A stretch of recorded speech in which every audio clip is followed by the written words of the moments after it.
So thou, O son of man, I have set thee a watchman unto the house of Israel. Therefore, thou shalt hear the word of my mouth and warn them from me. Have no fellowship with the unfruitful works of darkness, but rather expose them. Coming to you from an undisclosed location in Middle Tennessee and examining current events from a biblical perspective, this is Bible News Radio with your hosts, Randall and Stacy Harp.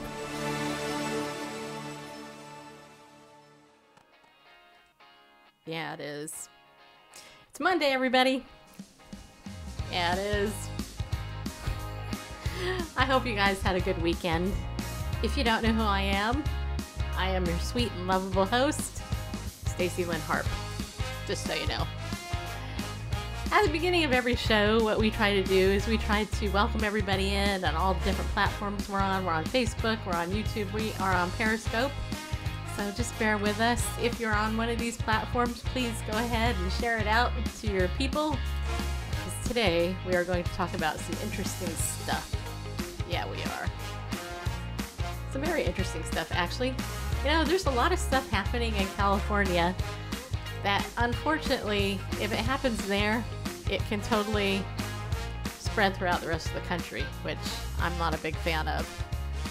Actually, I'm not really a big fan of California, which is why I left. I used to live there, people. Yeah, I did. I lived there, and then I left. I've been here in Tennessee for 5 years. Actually, over 5 years, I think it is. Anyway, I'm waiting for Periscope to connect. So we're doing that. Randall, why don't you say hi to everybody so I can go check out Facebook. If you're on Facebook, I can say hi to you if you're in there. Just a moment. Well, let me put myself on solo while I look over here and get you straightened out. It seems like, I don't know if you move or the camera moves or what goes on, but it seems like I have to set you up a little bit different each time, and so this is a good opportunity for me to do that. Move you over here up a little bit and there. And of course now I'm getting cut off on the move you over here. There's an echo in here. Yeah, there is.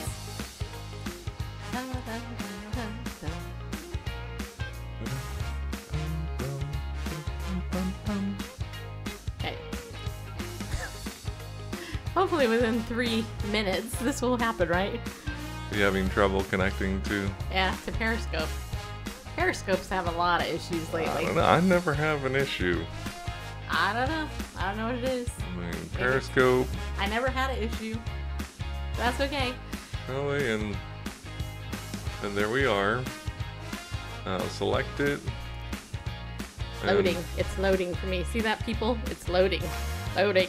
And it's here and live for me. Going well. Really? Mm-hmm. All right. Let me go ahead and try one thing. I'll take myself off T-Mobile, which I absolutely love. T-Mobile rocks. And I'm going to put me on our home Wi-Fi. And I'm going to see. That started again. That's good. At least it wasn't something else. Hold on. What shall we hold on to? Your heart. Hold on to your heart, people. Hold on to your hat, if you have one. Okay. Yeah, see, it's still not loading for me. Do you want to borrow my phone? So I may as well, because otherwise I'm not going to be able to see anything. So let Bareface give me his phone. Reach over the top. Okay. Are you in the Bible News Radio account, though? No. Okay, so then I can't really see anybody. Oh. Normally. Well, at least you can watch comments. Yeah, I can watch comments. Wait, hold on a second. Alright.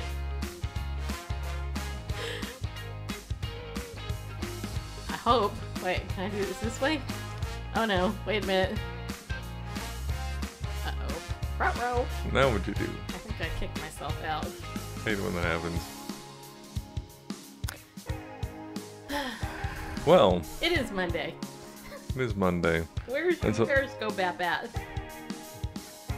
What is this? A Samsung? Yeah, do you want... Here, will you open it up again? Mm-hmm.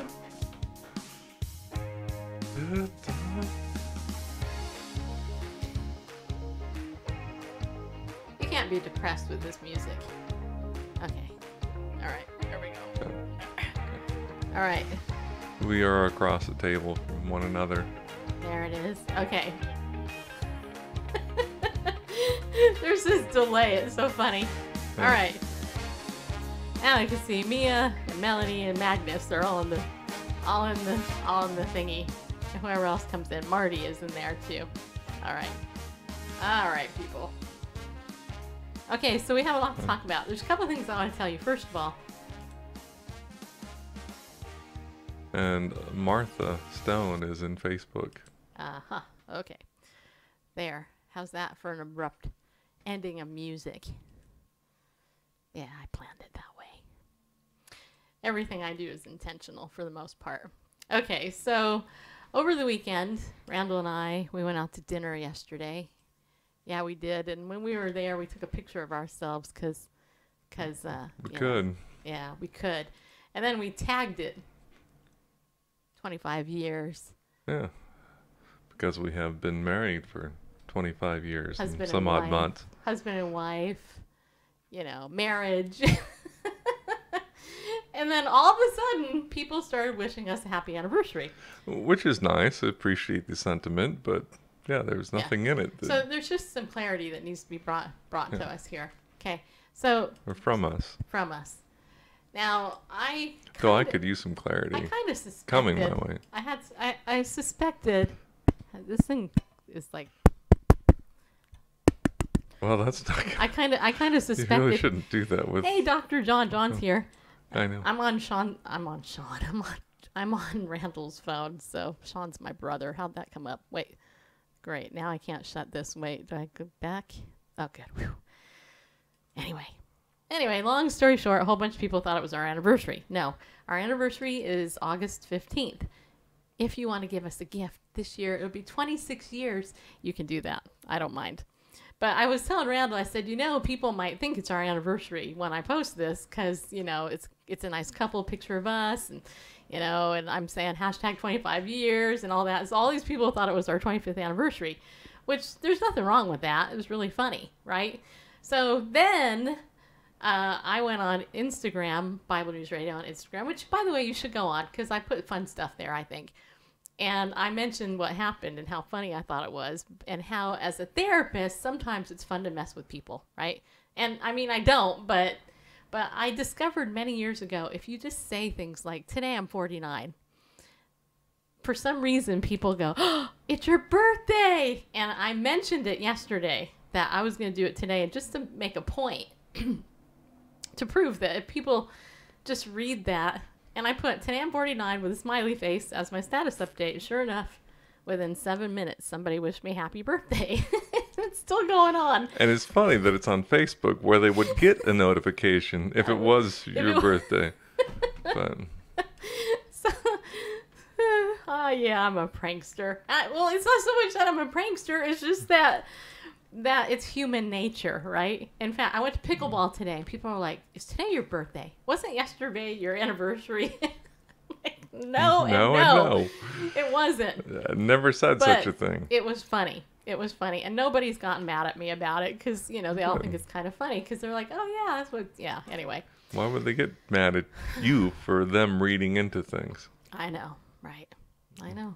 Anyway. So just for any clarity, my birthday is October 9th. I'll be 50. My anniversary is our anniversary is August 15th. All right. So there you have it. Okay. So we got a lot of news to cover. I want to start with a couple of interesting stories. Last week, you guys know that I mentioned that I have decided to launch a business with Legal Shield.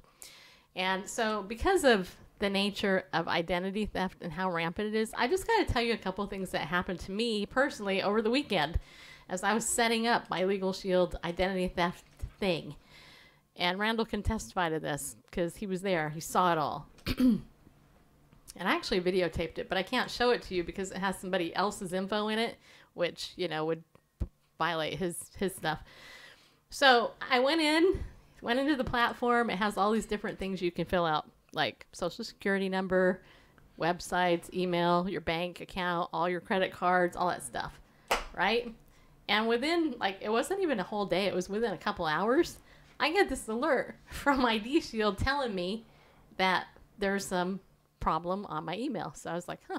So I looked in it, and I actually found out that my email had been violated or tried to be hacked at least 6 times in the last couple of years. And what was interesting to me was the websites that it listed. Adobe, Yahoo, and what was the other one? Do you remember? It was some other one. Not remember. But not all of them. Actually, not all of them. It didn't list. It actually didn't Yeah, list. so somebody trying to register to these sites with your email address, which seems weird because usually they have, right, a confirmation. It would come to your email. So not all criminals are that smart. Though. Unless they were just trying to sign you up for something, like people, would subscribe you to junk mail to get to your house and stuff like that. Either way, the point is that I didn't know about it until I got this. So that was interesting. But also, there's a whole lot going on. I'm just going to read you some headlines. I'm not going to share all these stories with you, but I will tweet them out. Literally, right before I logged on, I got this news story. More than 400 cloned debit cards found in identity theft bust. Cops say. This is in the Tennessean, where I live, in the buckle of the Bible Belt. It says here more than 400 cloned debit cards and $33,000 of cash was recovered during a rash of identity theft arrests in Nashville over this past week. And there's more to the story, but that's one headline. And then this headline, and this from June 8th. Woman wrongly jailed after ID stolen and she was refused a lawyer. Listen to this. A New Mexico woman was wrongly jailed for weeks after someone stole her identity, and officials in Hobbs and Lee County ignored her pleas that they had the wrong person and refused to let her speak to a lawyer, according to court documents. And that there's way more on this too. I read that. I'm like, I didn't even know that you could go to jail if somebody stole your identity. I mean, I didn't even. She needs legal shield for that too. If there's a warrant for their arrest, but they're using your identity, sure. Ever see The Net with Sandra Bullock back in the 90s? Yeah, I know. I love that movie. Yeah. Anyway, it's not far fetched. It could happen. Okay. Anyway, back to the story. This next story, and this one I actually learned something new, and I want you guys to know about this too. This actually comes with a video, and like I said, I'll tweet all these out on my Bible News Radio account. This one's titled, Man Dealing with Effects of Identity Theft 17 Years After Crime. Now, what's interesting about this one is that in 2001, somebody stole this guy's identity, and they memorized the info in it. It says here, when the man was arrested for several violent crimes, he gave police Medley's name, date of birth, and address. He was booked into the Bernalillo County Jail under his name, right? Anyway, long story short, this guy ends up, the guy that got his identity stolen, he ends up trying to go register to vote. And when he gets there, they say that he isn't in the system because several felonies have shown up on his record. Well, luckily, and this is something very cool in case you didn't know this, luckily, he lives in a state where they actually have on the back of a driver's license, they literally put, and you can, when you read the story, you can see, well, when you watch the video, it will actually show you the back of the license. It actually says on there, victim of identity theft, on the back of his government-issued license, because he's been dealing with that for so long. So that is interesting, isn't it? I think it's interesting. But then, today, right, even before this, I was doing my news searches on Bible, and you can throw this one up. This was in the Financial Times, and this came up. Bible charity fined under data protection rules after hack. Now, this isn't in America, but still rest, right? Society saved donors details on insufficiently secured network, says Watchdog. The British and Foreign Bible Society has been fined for putting personal data at risk and potentially revealing the religious identity of donors after the UK Data Protection Watchdog said hackers had accessed the information of 417,000 of its supporters. The charity, which uses donations to translate and distribute the Bible all around the world, was fined £100,000. I guess that's what that is. Yes. It is the latest organization to be fined by the Information Commissioner's Office. According to the ICO, the Bible Society saved details of donors on an insufficiently secured internal network. It added a service account which was only secured with an easy-to-guess password to the same network in 2009. Data included card and bank account details for some supporters, was assessed during a cyber attack in 2016. The hackers were able to transfer some of the files out of the network. The Bible Society failed to protect a significant amount of personal data and exposed its supporters to possible financial or identity fraud, said Steve Eckersley, head of enforcement at the ICO. Our investigation determined that it's likely that the religious belief of the 417,000 supporters could be inferred, and the distress this kind of breach can cause cannot be underestimated. Under tough new data protection rules that came into effect in the UK and across Europe last month, the British and Foreign Bible Society could have faced a much larger fine for exposing data about religious beliefs.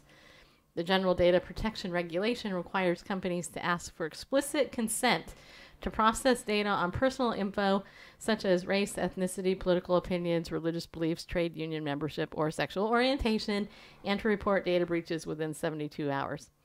Bottom line here is your ministry, if they're not protecting your info and they get hacked, you could get, and of course they're being fined for it and all that. So bottom line is that there is help out there if you want it. And personally, I wish actually I'd done it sooner just because I did. So I want Randall to show the identity theft, ID Shield commercial again. This is a different one from last time. And then if you're interested, go to bit.ly, bit.ly / all caps protect me. That's my site. And then, sign up and I'll get some info to you because I want to help you. And let me just say this too, that if you sign up using ID Shield through me, Bible News Radio, not only do you get this protection, but you actually help our ministry. So that's one way that you can help us if you do that. So you got that ready? Yes. Okay, good. Hello from Legal Shield. We're proud to offer an identity theft monitoring and restoration service through our top-of-the-line Legal Shield Identity Theft Plan. Identity theft affects millions of Americans each year, but our plan provides you with secure web access to an up-to-date credit report, detailed analysis of your personal credit score, and email alerts regarding any activity under your name. And the plan includes Safeguard for Minors to protect the identity of dependents under the age of 18. With valuable information on credit education for minors, advice on the best uses of a child's social security number, and more. We've even partnered with Kroll Advisory Solutions, the industry leader in helping clients mitigate and respond to risk.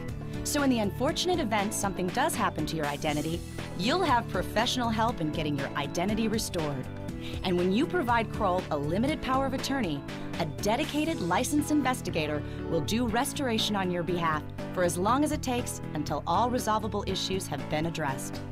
This includes comprehensive restoration services such as sending fraud alerts to all 3 national credit repositories and correcting identity theft issues with affected banks, credit card companies, law enforcement agencies, and other institutions.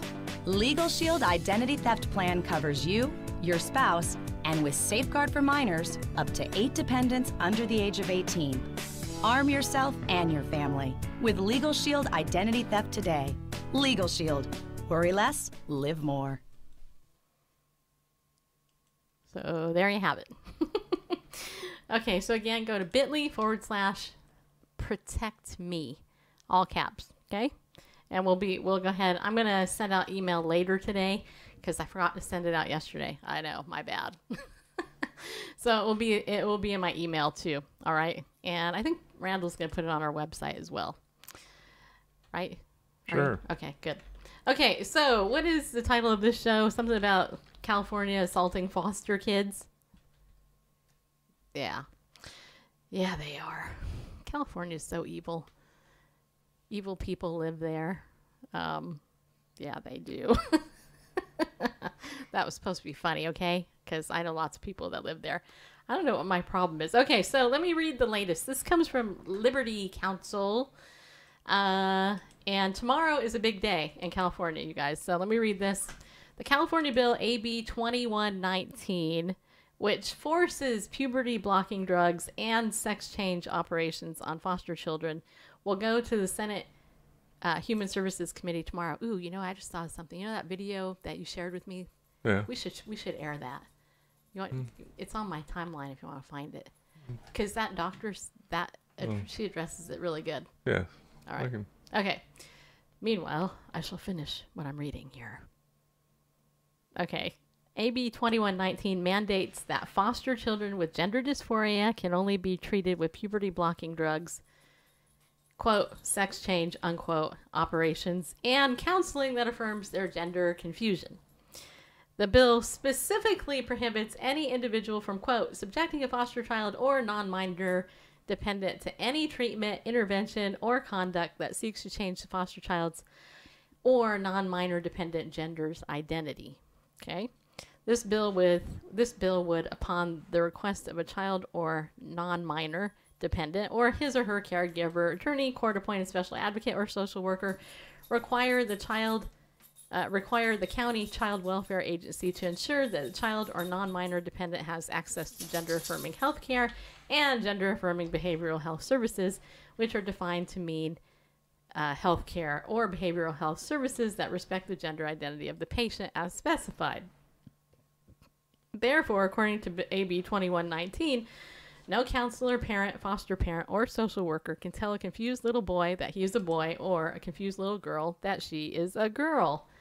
Medical research has verified that gender dysphoria is a psychological issue, and puberty blockers and sex reassignment surgery are not the answer. In fact, a staggering 41% of, quote, transgender, unquote, people in the United States have attempted to commit suicide, which is more than 25 times the rate of the general population. Among transgender people ages 18 to 44, the suicide attempt rate is 45%, according to a 2010 survey conducted by the National Center for Transgender Equality and the National Gay and Lesbian Task Force, which ironically, if you didn't know this, the National Gay and Lesbian Task Force, you'll probably hear me better now, is really the biggest one that's actually pushing this stuff. California Bill AB 2119 is nothing short of a state-sanctioned medical experimentation on the most vulnerable children, says Matt Staver, founder of the Chairman Liberty Council.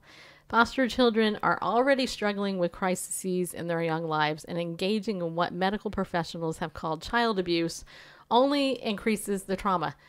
Okay, don't miss what he just said. Medical professionals call it child abuse. These children need love and compassion, not pills and surgery. This dangerous law could be rejected. And so this is being voted on tomorrow, June 12th, if you happen to be watching the archive. And it is heartbreaking because, as you're going to see in this video that Randall's going to play in just a second,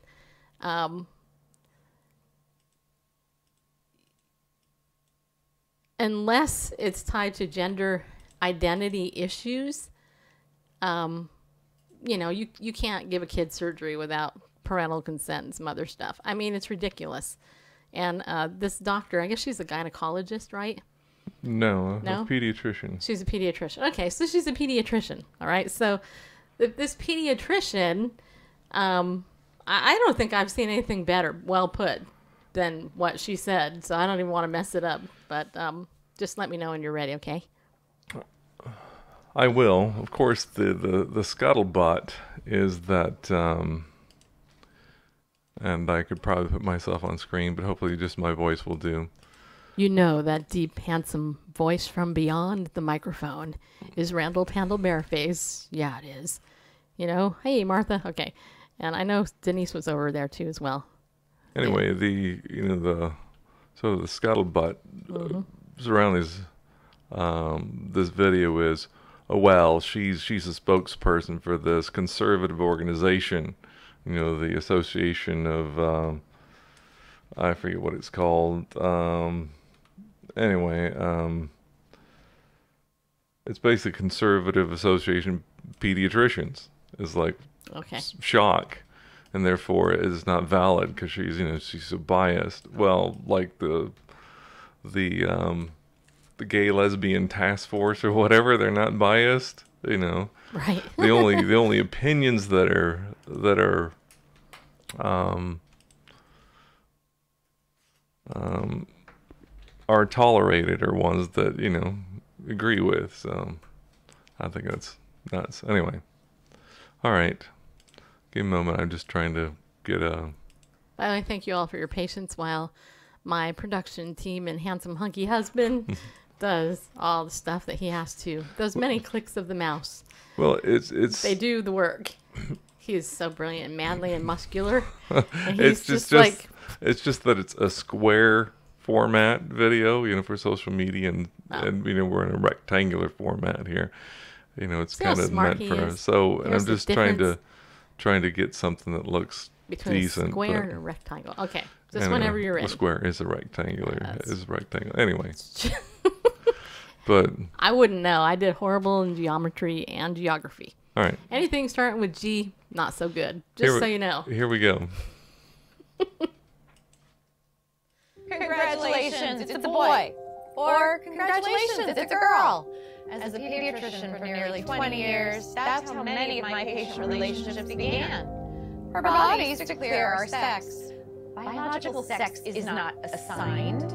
Sex is determined at conception by our DNA, stamped into every cell of our bodies. Human sexuality is binary. Either you have a normal Y chromosome and develop into a male, or you don't, and you will develop into a female. There are at least 6,500 genetic differences between men and women. Hormones and surgery cannot and do not change this. An identity is not biological, it is psychological. Identity has to do with thinking and feeling. Thoughts and feelings are not biologically hardwired. Our thinking and feeling may be factually right or factually wrong. For example, if I walk into my doctor's office today and say, "Hi, I'm Margaret Thatcher," my physician will say I am delusional and give me an antipsychotic. However, if instead I walked in and said, "I am a man," he would say, "Congratulations, you're transgender." If I were to say, "Doctor, I am suicidal. I'm an amputee trapped in a normal body. Please, surgically remove my leg," I'll be diagnosed with body identity integrity disorder. But if I walk up to that same doctor and say, "I'm a man, sign me up for a double mastectomy," my physician will. See, according to most mainstream medical organizations, if you want to cut off a healthy arm or a healthy leg, you're mentally ill. But if you want to cut off healthy breasts or a penis, you're transgender. Let's be clear, no one is born transgender. If gender identity were hardwired in the brain before birth, identical twins would have the same gender identity 100% of the time. They don't. I had one little boy, a patient we'll call Andy.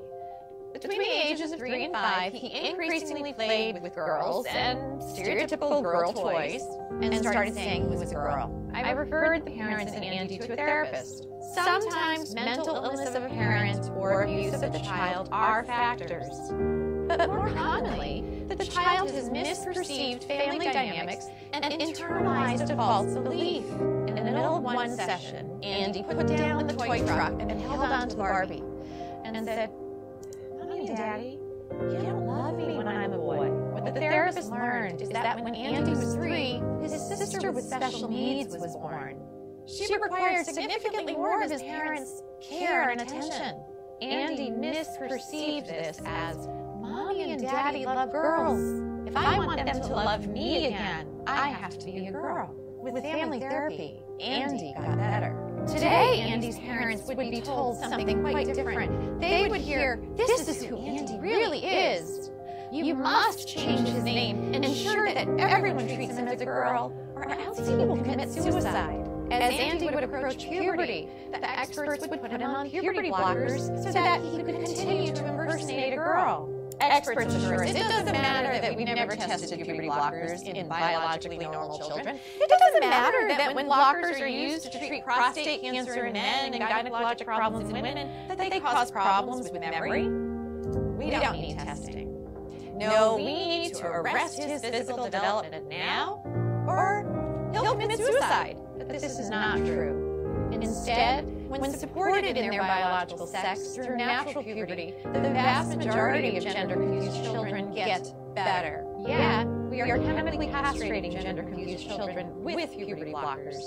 Then we permanently sterilize many of them by adding cross-sex hormones. Cross-sex hormones are estrogen and testosterone. Those put young children at risk for heart disease, strokes, diabetes, cancers, and even the very emotional problems that experts claim to be preventing. P.S. If a girl who insists she is a man has been on testosterone daily for 1 year, she's cleared to get a bilateral mastectomy at age 16. Now, mind you, the American Academy of Pediatrics recently came out with a report that urges pediatricians to caution teenagers about getting tattoos because tattoos are essentially permanent and can cause scarring. But this same AAP is 110% in support of 16-year-old girls getting a double mastectomy, even without parental consent, so long as the girl insists that she is a man and has been taking testosterone daily for 1 year. Let's be clear, to indoctrinate all children from preschool forward with the lie that they could be trapped in the wrong body disrupts the very foundation of a child's reality testing. If a child can't trust the reality of their physical bodies, who or what can they trust? Transgender ideology in schools is psychological abuse that often leads to chemical castration, sterilization, and surgical mutilation. If that's not child abuse, ladies and gentlemen, what is?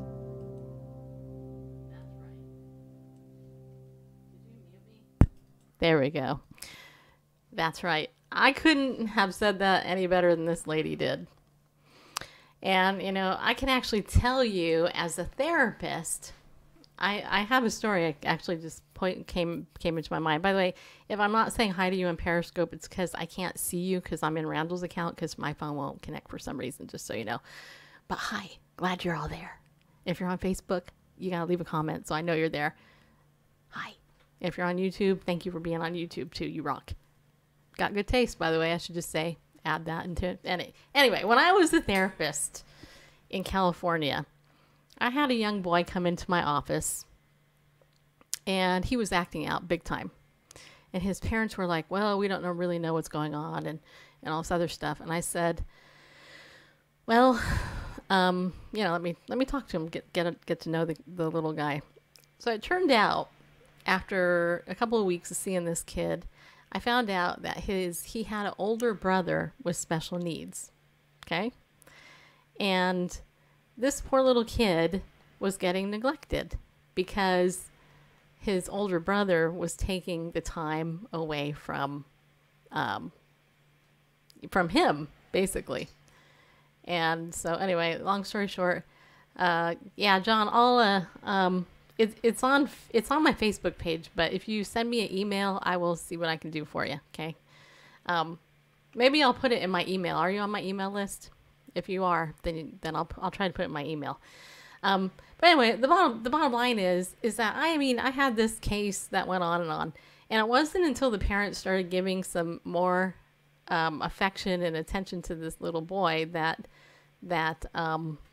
you know, as opposed to the special needs child that they had, that this kid straightened up, right? And in fact, I remember so clearly because it broke my heart. I remember I was in there. I said to this little kid, because what he was doing was he was acting out like his brother. He was acting like he was disabled when he really wasn't, and it was very clear to me he wasn't.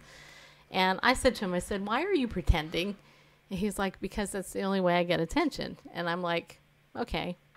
And, you know, I did a lot of play therapy. So, and I remember one time I was playing, you know, a game with him, and you can learn a lot about children and how they play. And this kid burst into this big thing and said, "Why are you playing with me? Nobody ever plays with me." And he said, "You're like my only friend." And I mean, talk about like just ripping your heart out of your chest.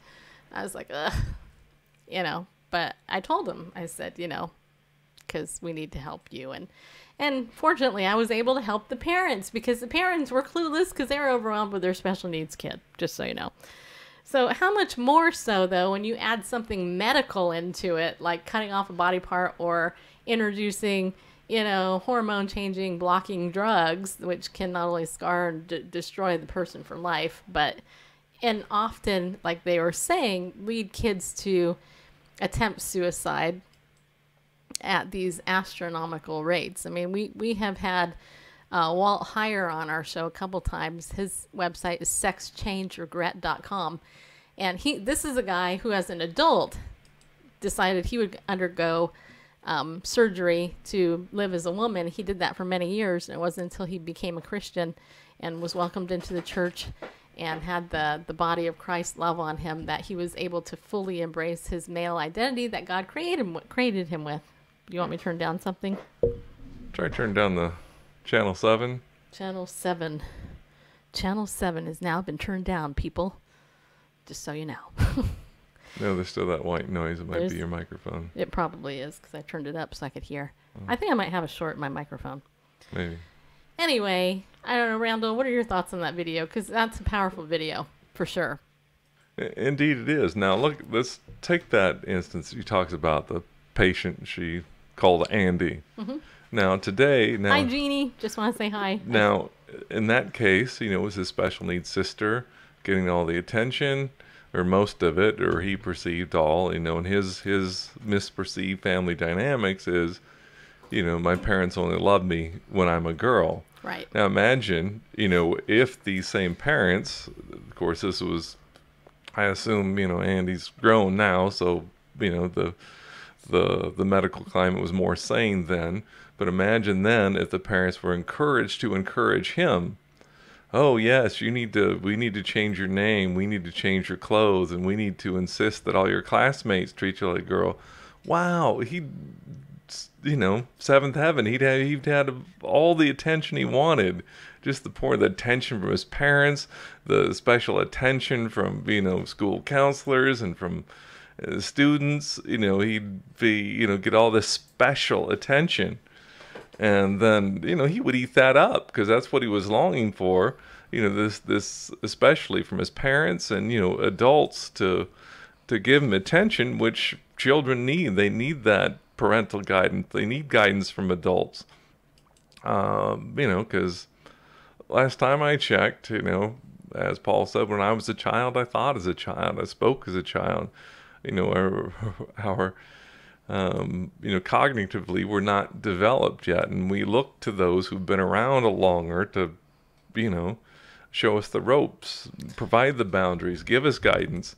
And so if the guidance, really misguidance, but if the guidance coming from, the school counselors, his parents, the medical professionals would just essentially celebrate his impersonation of a girl, then wow, that would be, of course he'd be convinced of that identity.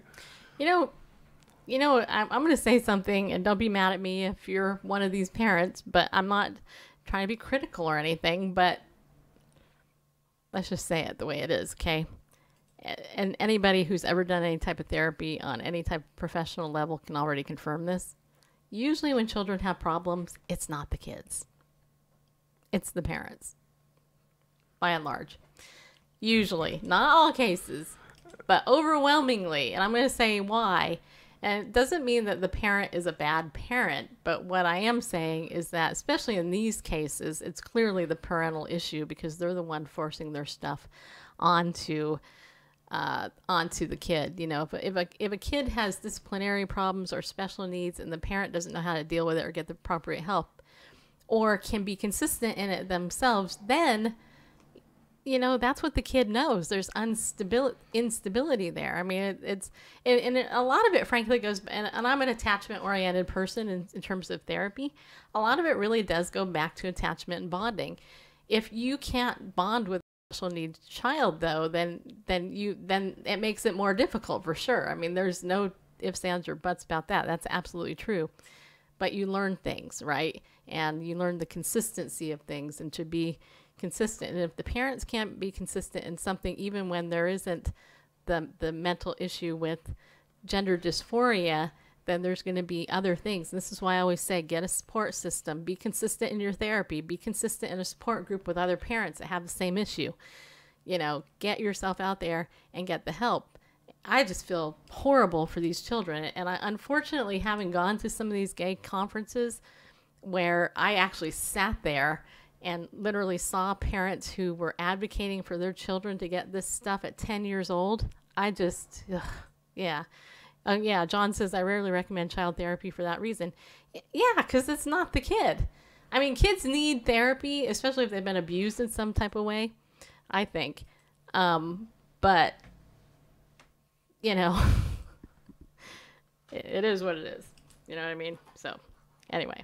Yeah, just real quick, I'll try to make it quick. What gets me is the talking about consistency is the inconsistency among the sexual anarchy crowd. Right. They will say that, the same crowd that wants to take away boys and girls labels from the toy department at Target and say, wants to get away from this binary thing. We can't just say there's two genders. If you look on Wikipedia for all the flags of the different genders, there's like 20, 30 different perceived genders. And yet, when it comes to this, this smorgasbord of different genders, yet LGBTQ chaos, as Stephen Black says. Yeah, yet they'll end up enforcing the gender binary types, right, by making the boy outwardly conform to a female, the female, outwardly conform to a male, with cosmetic surgery.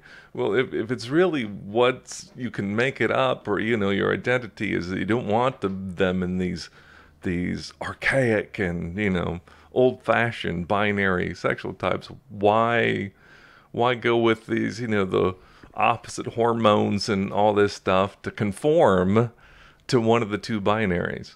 Yeah, well, and let's bring this to a spiritual level, okay? Mm-hmm. The Bible says in Genesis that God created male and female. He created them both, right? Mm-hmm. Okay, so if we go back, and I say this all the time so you guys can say it, she's saying it again, but I say it a lot because maybe somebody new has never heard this. God created us in his image, okay? The reason why the devil don't like us is because we're created in his image. We're the only creation, living creation in terms of just creation that's made in God's image. If there really is a devil, and I believe there is, and if there really is a God, and I believe there is, it's Jesus, then the devil wants to take as many people with him to hell as he can, okay?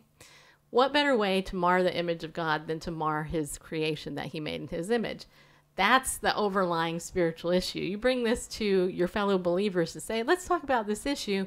This is the context in which you have to set it up as. Because ultimately what this movement is doing, and I'm just going to say it this way, is they're flipping God off, okay? They're basically saying, no, I don't think so.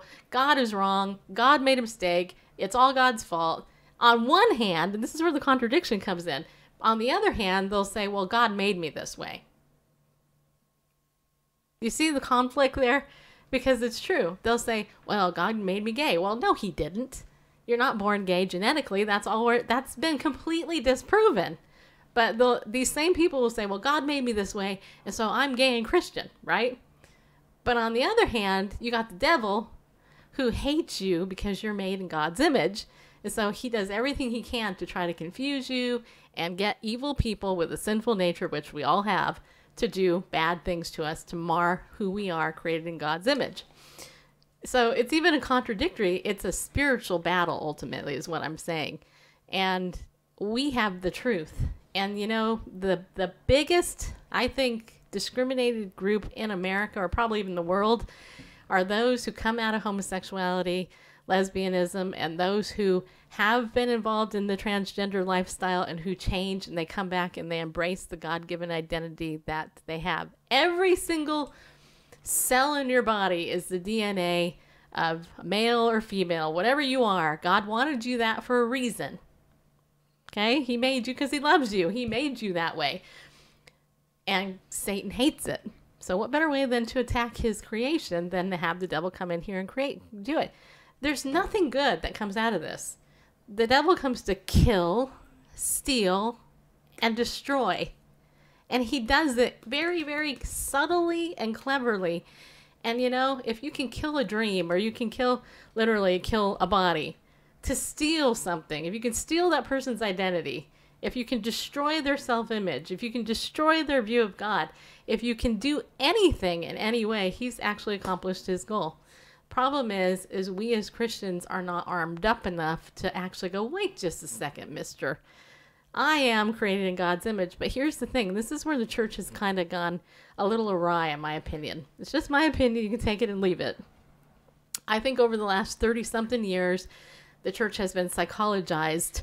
Psychologized? Is that a word? It is now. It is now. We have been inundated with psychology, which is man-made, okay? And we have put the focus on who we are. I am who I am. I am. And the New Agers do this. I am fill in the blank. I am great. I am blah, blah. And that's fine, but who are you in Christ? Okay, that's a good thing. But I think it goes a little too far, because you get so self-absorbed on the whole I am stuff that you forget who he is. And that's where the devil don't want you to look. And I'm saying language wrong on purpose. The devil doesn't want you to look at who God is, at who Jesus is. In fact, Jesus is Lord. The Bible says Jesus is the King of Kings and the Lord of Lords. That Jesus came to set the captives free. That Jesus died on the cross for us. See, we've even been so inundated in our culture of Christianity that we don't even say the name of Jesus, because that offends people. Let's just say God instead. No, why don't we say Yeshua, Jesus? Because he is the one true living God. And in Philippians it says, at the name of Jesus, every knee will bow, every tongue will confess that he is Lord, to the glory of God the Father. Right? So we as believers need to not only embrace the name of Jesus and say who he is, you know what I'm saying? Who he is. Christ in me, the hope of glory. Greater is he, Jesus, or the Holy Spirit, who is in me than he who is in the world, the devil. Right? I mean, we need to lift him up. The Bible says, if I be lifted up, he will draw all men unto me. Who's that? Who are we lifting up? Well, that's a depiction from the Old Testament to the New Testament crucifixion of Jesus. Right? And that's why this is so important. Because ultimately, when we're looking at all these issues, it's not because we hate the gay community. It's because we love the gay community and we want them to know the truth. And the problem is in many ways, the church has become a cowardly collection of people who don't even care. I mean, really, I'm just going to say they don't. Because trust me, I've heard it. Well, all you do is talk about that. And I'm like, do you people not get it? I mean, maybe it's because you haven't sat with children who are confused, or you haven't seen a woman who's beaten up and, had the crap beaten out of her, or you've never seen a guy strung out on drugs who's confused about his identity, or you've never seen some sexual abuse victim and the assault that takes and what it happens to your mind and the way it confuses you. Maybe because you haven't seen the dark side of the natural world, that you don't really care. But the problem is you gotta care, because if you don't care, who else is going to care? Right? I mean, we are the light of the world. That's what God told us. That's what Jesus said. I think that he said that. We're the salt. Yes, we are. But if the salt loses its saltiness, then what good are we? We're no good, right? And I just had that song go through my mind. So did I. I hate that. We've been so inundated with secular rock music. How many of you had that song go through your mind? Anyway, my point is my point. And I think you guys got my point, right? All right. So we got a couple more minutes. I want to get to this swearing in ceremony issue. Why don't we take a little bit of break and talk about our sponsor? Okay. Ariel Ministries is our main sponsor. Yes, they are. And I'm very thankful for them, because they've been very faithful to us, and they didn't even have to be. They are an awesome ministry. They're biblically sound. And you can get their stuff if you go over to BibleNewsRadio.com /resources. Yes. Okay, bye, John. I will get on my email list, Bible News Radio, if you're not already on it, okay? And then you'll get that stuff today. So this week we're highlighting the HaMashiach, the Messiah of the Hebrew Scriptures workbook. That's a Bible study workbook. I recommend that. I recommend everything. And of course, you can see the other stuff too on our website. Just be sure that when you buy it for yourself, that you use the coupon code Bible News. It will give you 20% off. All right. And we're going to have to put up our Spark Natural stuff too. By the way, I do use Spark Naturals essential oil. And our coupon code John316 no longer works because they changed the affiliate thing. So we'll go ahead and update our website for that and all that. So we'll do that. Marty says the church is more like a social club today, declined a bunch with political correctness. I think that's what that said. Declined a bunch with political correctness. Okay. I don't understand what that part means, but I think I know what you're saying. But yeah, you're right. Okay. Also, the Bullhorn app, Get Bullhorn. You guys could click on that. Follow us on Bullhorn. I'm in 2 Timothy chapter 4 this week. We're almost done, actually, with the book of 2 Timothy. So check that out, if you don't mind. All right. Is that it? I think that's it, right? Okay. Okay, so I sent out a little teaser video. Do you think politicians should take their oath of office on just the Bible? This is actually a controversial comment these days. Never used to be, but there is an interesting article that I found over on the website. I think it's what is this website? It's the Atlanta Journal Constitution. Yeah. Yeah. All right, so this is titled Photos Swearing In Ceremonies with No Bible. You don't need a Bible to be sworn into office. Here's what some American politicians used instead. So, I mean, this isn't really new to me, but I thought it might be interesting to you, seeing as it just came up again. Not everyone uses a Bible when they're sworn into office, and this is how the U.S. Constitution intended it. See for yourself in Article 6, Clause 3, which states that no religious test shall ever be required as qualification for taking office anywhere in the U.S. The custom of using a Bible during presidential inaugurations goes back only as far as Abraham Lincoln's 1861 ceremony, according to the National Constitution Center. Although it's known that George Washington swore his oath on one, there's no record that presidents 2 through 15 followed that precedent, which is kind of sad if you think about it, but that's okay.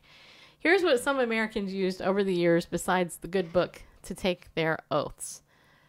And I found this kind of interesting. I'm not going to read the whole thing, but the autobiography of Malcolm X. Yeah, that's what I want somebody swearing an oath on, is the autobiography of Malcolm X. So somebody did that. A Book of Law, that's John Quincy Adams.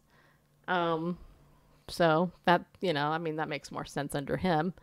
Then we have a Kindle, the new U.S. Ambassador, Susie Levine, the new U.S. Ambassador to Switzerland and Liechtenstein. I don't know how to say that. Liechtenstein. Yeah.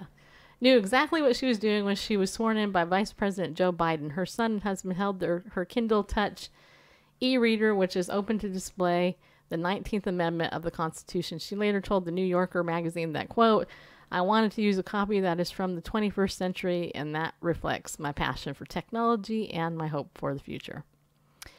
And then, of course, Keith Ellison, who is one of the first Muslims, well, he was the first Muslim to be elected to Congress in 2007, he swore on the Quran. And by the way, in case you don't think Muslims are trying to take over America or the world, there happens to be, or I think it was last time I checked, around 100 Muslims who are openly running as Muslims to take over our government so that ultimately they can implement Sharia law in America so that they can ultimately wipe out Christianity, because they hate America and they hate Christians, and don't let anybody tell you otherwise, because they will. They'll go, oh, Muslims, all Muslims are peaceful. But you know what? The Muslims that are running are not necessarily peaceful. They're activists. And there's a reason that they will do exactly what Keith Ellison said. And if you don't think Keith Ellison isn't an activist Muslim, then let me just tell you he is. Sharia law has been implemented in our government since he has been in our government, elected as a Muslim. The very fact that he swore on a book whose doctrine tells him to lie should tell you something. Just saying. Most people who swear on the Bible That's a book that says don't lie, just so you know. So they're incompatible, the Quran and the Bible, just so you know. Theodore Roosevelt he took an oath on nothing, apparently. In the chaotic wake of President William McKinley's assassination, Roosevelt was called back from a family hike to the home of Ansley Wilcox in Buffalo, New York. And the ceremony was informal. Roosevelt wore borrowed clothing and issued a quick statement before launching into the oath. Only later was it noted that no Bible was used. So there you have it, I think. And a missile, Lyndon Johnson took his first oath of office on Air Force One at Love Field in Dallas hours after the killing of John F. Kennedy. Staffers couldn't find a Bible, but were able to get a missal, which is a book of Catholic prayer. So that's what he swore himself in on. And, of course, the Bible app on an iPad was used also by somebody. So, I don't know, Bareface. I kind of think it's interesting myself, just so you know. I do. I'm a Christian. I prefer our elected officials to be Christians who actually practice their faith, and I think swearing in on the Bible says something. And also, this actually goes back to the issue of our court as well. You know, when you go and you're part of a trial and you're a witness, you're supposed to put your hand on the Bible. Do you swear to tell the whole truth, nothing but the truth, so help you God? Why? I mean, if the Bible is so stupid and outdated and archaic, why is that part of our government, right? I mean, why does that happen? And I agree with you, Jeannie. Jeannie says, I hope Jesus comes before Sharia law is implemented. Well, unfortunately, it's implemented in a lot of countries around the world. But here, yeah, I don't I kind of agree with you, but at the same time, realistically, it's already kind of destroying the lives of lots of people all over the world, which is sad. But anyway. Yeah, I mean, they're correct in the article, Article 6, Section 3 or Paragraph 3, whatever, does say that no religious test shall ever be required as qualification to any office or public trust under the United States. And it's talking about basically anyone taking an oath of office must, shall be bound by oath or affirmations to support this Constitution. They have to swear to uphold the Constitution of the United States, which is good. But, was it John Adams, like the second president, who said that our Constitution was made for a moral and religious people? It is wholly inadequate to the government, if any other. Something like that. People look at the revisionists, the historical revisionists and the deconstructionists want to look at the Constitution of the United States as a secular document. But you have to understand I think our constitutional government was inspired by God. Truly, that's my opinion. And I would agree. I really do. I think America was placed on the earth in order to bring the gospel to the rest of the world. That's what I truly believe. Yeah. Okay, so it's almost time for our show to end, but I need to ask Bareface a question.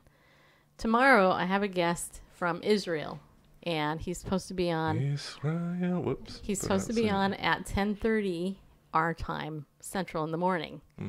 So we have a choice to make. We need to either A, just broadcast live at 10:30 and ask you guys if you're willing to come at 10:30 in the morning, or B, we can tape it and air it at 4 o'clock. It's up to Bareface and you. So why don't you give us your feedback? Because if we tape it and then air it, that's twice the work for us. If we just air it, then that's one time we only got to do it. I'm thinking workload here. Yeah.